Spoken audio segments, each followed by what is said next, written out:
Hello, and welcome to my channel. Learn English easily. Let's read a story. Hello? When I called the signalman, I was above him on the hill. But he did not look up. He looked along the railway line towards the tunnel. Hello down there? I called again.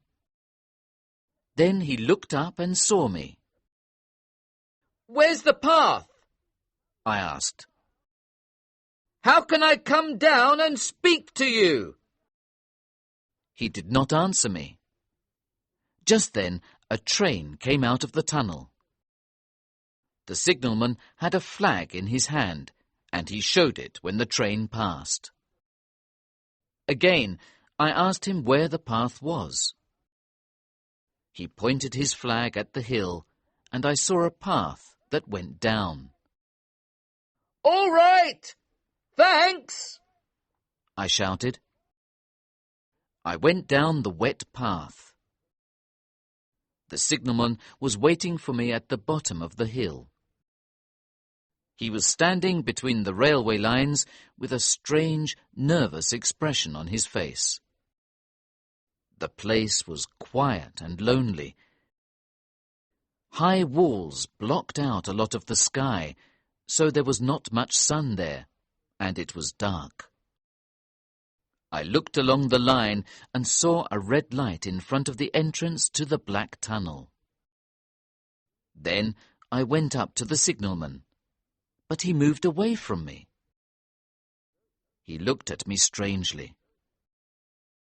It's very lonely here, I said. You don't get many visitors. Am I disturbing you? He did not answer, but looked at the red light near the tunnel. Why are you watching that light? I asked.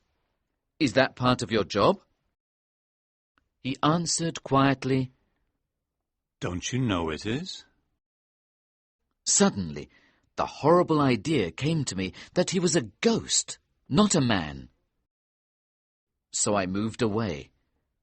But then I saw fear in his eyes. Are you afraid of me? I asked. I was thinking, perhaps I've seen you before. Where? He pointed to the red light. There. Why? I've never been there before. No, perhaps you haven't. Then he began to relax. He took me into his signal box. Have you got much work to do here? I asked. No, not very much. But I have to be very attentive and careful, he replied. What are your responsibilities? I change the signal, pull these switches, and check that the red light is working, he explained. Do you ever feel lonely? I asked. No, I'm used to it. Can't you ever go out into the sunlight? Yes, sometimes when the weather is good. But I must always listen for the electric bell and watch the red light. I looked around his signal box. There was a fire, a desk, a telegraph machine for receiving and sending messages, and a little electric bell. When I was a young man, I studied science, he told me. The bell suddenly rang. He received messages and sent replies. Then he showed his flag when a train passed.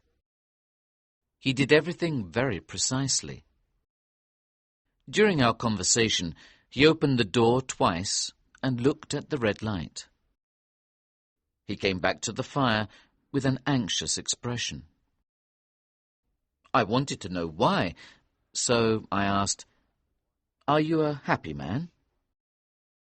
I was happy once, he replied. But now I'm worried, sir. Why? What's the problem? It's difficult to say. If you come again, I'll try and tell you, he said. When shall I come? I'll be here again at 10 o'clock tomorrow night, sir. I'll come at 11 then, I replied. It was dark outside, so he showed me to the path with his light. Don't call out, hello, again, please, he said. All right. And don't call out when you come tomorrow night. Why did you shout, hello down there, tonight? He asked. I don't know. Did I say those exact words? Yes. I know those words very well. I think I said them because I saw you down here, I said. Is that the only reason? Yes, of course. Why? You don't think there was any supernatural reason? He asked. No. Then we said good night, and I returned to my hotel. I arrived at 11 the following night. The signalman was waiting for me with his light. You see, I didn't call out, I said, smiling. We walked to the signal box and sat down by the fire.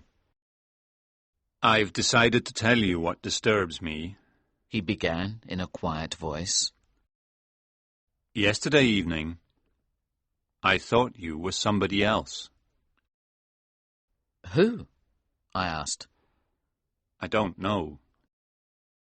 Does he look like me?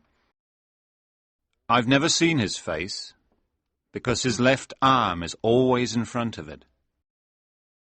He waves his right arm like this. And he waved violently, like somebody trying to say, "Please get out of the way." One night, continued the signalman, the moon was shining and I was sitting here. Suddenly I heard a voice. "Hello down there!" I went to the door and looked out. There was somebody by the red light near the tunnel, and he was waving. "Look out! Look out!" he shouted. And then again, "Hello down there! Look out!" I took my lamp and ran towards him. "What's wrong? What's happened?" I called. I wondered why he had his arm in front of his eyes. As I came near him, I put out my hand to pull his arm away. But he wasn't there. Did he go into the tunnel? I asked. No, I ran into the tunnel. I stopped and shone my lamp around, but there was nobody there. I was scared, so I ran out fast and came to my box. I sent a telegraph message. "Alarm received. Is anything wrong?" The answer came back, "All well." I said that the person was probably a hallucination. "Wait a moment, sir," the signalman said, touching my arm. 6 hours later, a terrible accident happened on this line. They brought a lot of dead and injured people out of the tunnel. But it was only a coincidence, I said. A very strange coincidence. Excuse me, but I haven't finished yet, sir. I'm sorry, I replied. This was a year ago. 6 or 7 months passed and I recovered from the shock. Then one morning at dawn, I saw the ghost again. Did it call out? I asked. No, it was silent. Did it wave its arm? No, it had its hands in front of its face, like this. He covered his face with his hands. Did you go up to it? No. I came in and sat down, very frightened, he said. When I went back to the door, the ghost was gone. And afterwards? Did anything happen this time? I asked again. Yes. That day a train came out of the tunnel, and I saw in a carriage window a lot of people standing up, looking agitated. I gave a signal to the driver to stop. When the train stopped, I ran to it and heard terrible screams. A beautiful young lady was dying in one of the carriages. They brought her here and put her down on the floor between us. I pushed back my chair in horror. It's true, sir. That's exactly what happened. Now listen and you'll understand why I'm worried. The ghost came back a week ago, and I've seen it again 2 or 3 times. Is it always at the red light? I asked. Yes. The danger light. What does it do? It waves. Like this, He replied. He repeated the movements that expressed the words, "Please get out of the way." Then he continued. I have no peace or rest. It calls me many times. Hello down there! Look out! And it rings my bell.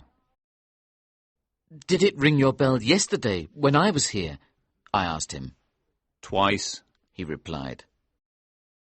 Oh, it's your imagination. I was looking at the bell and listening for it, but it only rang when the station called you. The signalman shook his head. No, the ghost's ring is different. You didn't see or hear it, but I did. And was the ghost there when you looked out? Yes, twice. Will you come to the door with me and look for it now? He came to the door, and I opened it. Can you see it? I asked. No, it's not there. Right, I said. We went in, shut the door, and sat down. Now I was certain that the ghost did not exist. I think you understand, He said. that I'm disturbed by one question. What does the ghost mean? No, I don't understand you. What is the ghost warning me about? What is the danger? Where is it? Some horrible disaster is going to happen, but what can I do? I can't send a telegraph to the station. What can I say? Message. Danger. Take care. Answer. What danger? Where? Message. Don't know, but be careful. They'll think I'm mad. The poor signalman looked very worried. He pushed his fingers into his black hair. Then he took his handkerchief and wiped his face and hands. Why doesn't the ghost tell me where the accident will happen? Why doesn't it tell me how I can prevent it? Why didn't it say that the beautiful young lady was in danger? My God, I'm only a poor signalman. Why me? I tried to calm him down. I said he must do his duty well, as correctly as possible, and that was all. He became calm after a while, and I offered to stay with him for the night. No, it's all right. Thank you, He said. Come back an hour after sunset tomorrow. I left him at 2 o'clock in the morning. In my hotel room, I thought about what to do. The signalman was intelligent, careful, and correct in his work. But the situation disturbed him very much. How could he continue to do his job well? So I finally decided to take him to the best doctor in town. The next evening, I went out early. It was nearly sunset when I reached the path above the railway. I had another hour before the signalman came, so I decided to go for a walk. But as I looked down at the railway, I saw a man at the tunnel.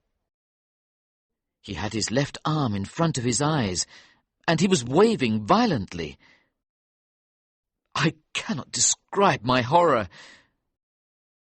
But it passed when I saw that the man was not a ghost. He was a real person, and there were some other men not far away from him. The red light was not shining.